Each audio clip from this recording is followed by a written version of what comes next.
اللہم صلی وسلم دائما ابدا علی حبیبک خیر الخلق کلہم۔ کاتبان وحی الہی قرآن حکیم کے لکھنے والوں میں اکابر صحابہ شامل ہیں۔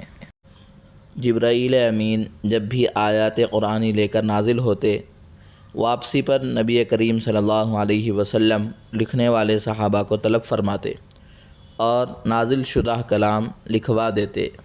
ان حضرات میں سر فہرست سیدنا ابو بکر صدیق رضی اللہ عنہ، عمر فاروق رضی اللہ عنہ، عثمان غنی رضی اللہ عنہ، علی مرتضیٰ رضی اللہ عنہ، زبیر بن عوام رضی اللہ عنہ، عامر بن فہیرہ رضی اللہ عنہ، ابی بن کعب رضی اللہ عنہ، عمرو بن عاص رضی اللہ عنہ، عبداللہ بن ارقم رضی اللہ عنہ، ثابت بن قیس بن شماس رضی اللہ عنہ، حنظلہ بن ربیعہ رضی اللہ عنہ، مغیرہ بن شعبہ رضی اللہ عنہ، عبداللہ بن رواحہ رضی اللہ عنہ، خالد بن ولید رضی اللہ عنہ، خالد بن سعید بن عاص رضی اللہ عنہ۔ بعض مورخین لکھتے ہیں کہ یہ صاحب پہلے کاتب ہیں جنہوں نے وحی الہی لکھی۔